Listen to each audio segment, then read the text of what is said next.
Dear Efrat residents, it has been 3 weeks and 3 days since we started with this new challenge called the coronavirus. During these days, which for some of us already look like a lifetime, some of us don't remember when it started, we definitely don't know when and how it's going to end. But after 3 weeks and 3 days, it was important for me to take a minute and stop and show you through the figures that we know.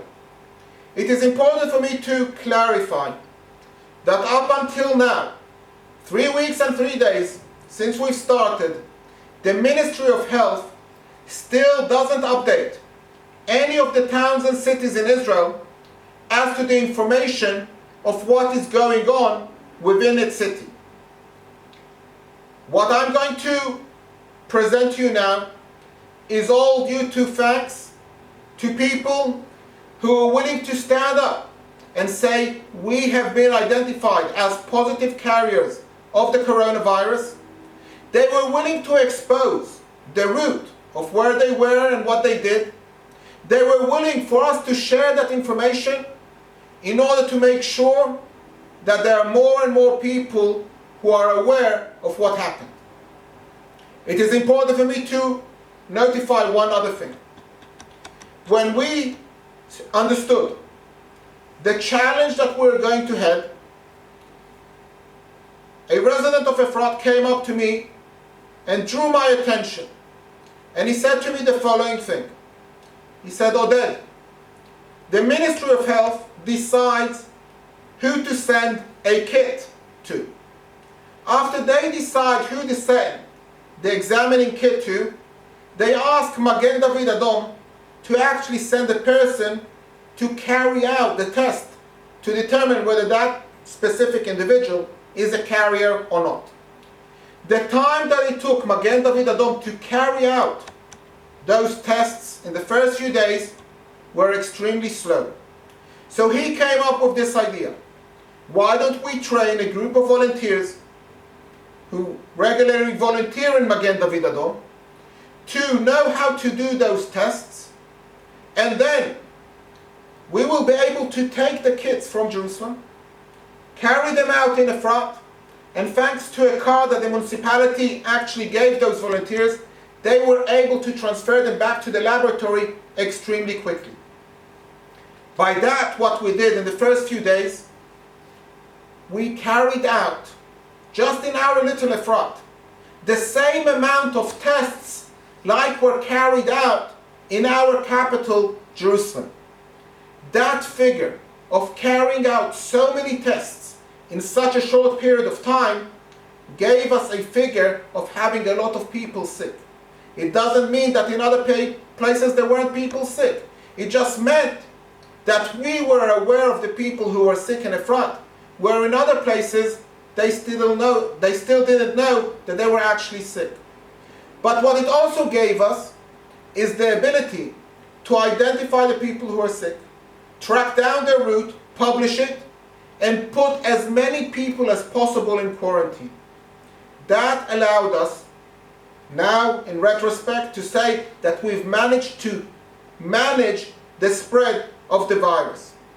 Before I go into the figures of Efrat, I want to share with you a short clip that was done by a reporter called Nadav Eyal. It is interesting to see, it is interesting to follow, and we'll carry on in a minute.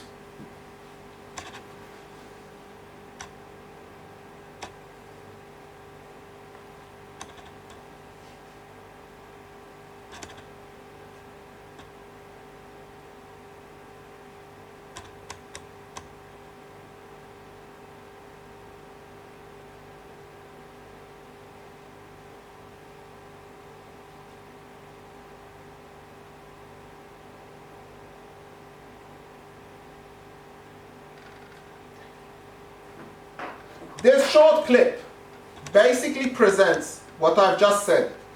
In Efrat, in very early stages, we actually knew already what was the figure of the people who were actually sick. It doesn't mean that in places like Bnei Brak and Yerushalayim, they didn't have any sick people. It just meant that they weren't aware. The fact that we managed to actually control it, to count it, and know who we're talking about, allowed us to take control of the situation. Now, I apologize that this is in Hebrew. Just of lack of time, we didn't manage to translate this, but I promise you, I will translate to you everything that's written on this slide. So here we have the figures of Corona in Efrat.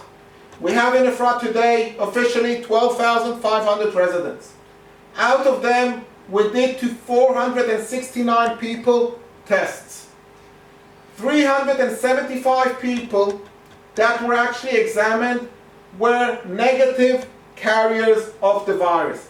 That is the vast, big majority, and that is a figure that's important to know and remember if we are scared or worried about catching the virus. 25 people are still waiting for results to determine whether they are sick or not. And if you add these figures together, you will see that we have 59 people who are actually diagnosed as positive carriers of the virus. We have got already, not like it says here, because since we wrote this, we've been updated that the number of people that have actually recovered from the virus has gone up to 10. So we wish all the rest who are sick quick recovery, but these are the figures as to now. When we check the percentages of people that were tested as to the part in their population, so this is a chart that we've prepared. We have here Kiryat Yearim, Efrat, Or Yehuda, Jerusalem, Modi'in, Tel Aviv, Herzliya, Rehovot, Kfar Saba, Haifa. The green side is the percentage of people from the population in that city that were actually examined. The blue is the percentage of the people from the society in that city that were diagnosed positive. So on most of the charts in the first few days, Efrat and Kiryat Yearim were the ones who were leading the chart. So you can see here that in Kiryat Yearim, 5.43% of the population were tested. 0.54% were actually diagnosed as carriers. In Efrat, 4.15% of the population were tested. 0.51% were actually diagnosed as positive carriers of the virus. If you want to have cake before Pesach, these are probably the last few days that you can have it. So we've displayed it in a pie.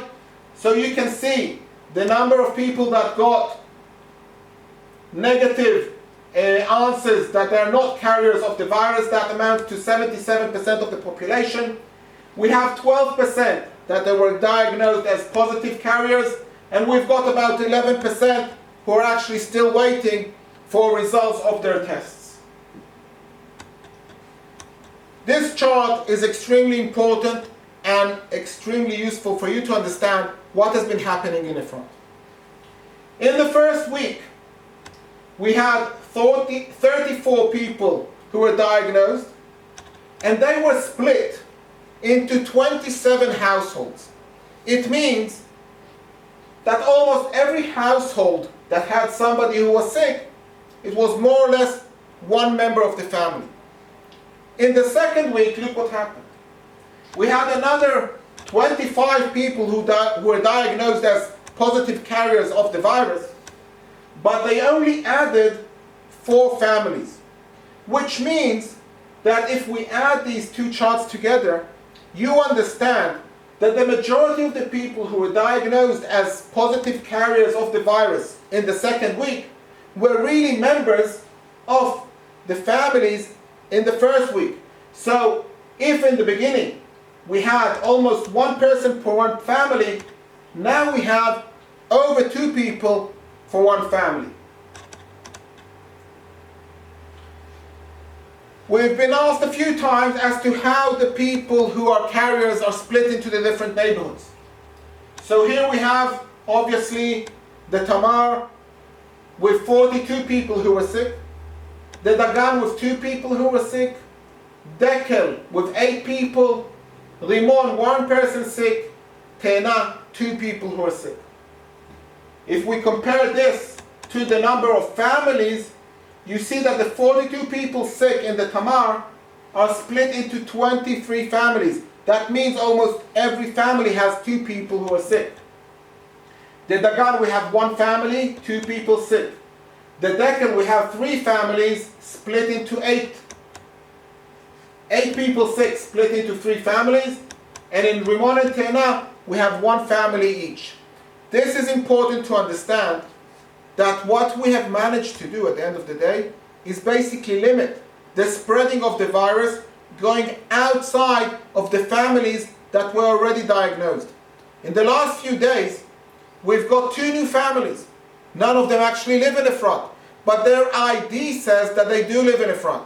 We have 1 family who was on Shlichut in the United States. They came back to Israel 2 days ago. They live in Kiryat Malachi. They never changed their address before they left, so they added figures to this chart. As far as we are concerned, we phone them up, we see if we can assist them because we understand that they are connected to us, but they're not really walking around us here today. So as I said in the beginning, this figure is not right. Today we have already 10 people who have recovered from the virus. All the rest have only got light symptoms and are waiting to be fully recovered. The reason I'm presenting you these figures, these facts, is for 2 purposes. Number 1 is that you understand what's happening around us. You know the figures, you know the facts, we're not hiding anything from you. We know where they are, we know in which neighborhoods they are, we are there to help them with whatever we can. But we must understand that if we don't want to have a second round of breakthrough, we have to follow the instructions. We have to follow the guidelines. We have to understand when we walk with masks around, we are not just protecting ourselves, but we're also protecting our surrounding of not catching the virus. My message to you today is, if we want to carry on seeing the amount of people recovering growing up, seeing the amount of families being infected going down, we have to obey the instructions, to make sure we follow them, and to show caring about our society, and then we'll be able to say that this virus is small and we've managed to defeat it. Thank you very much.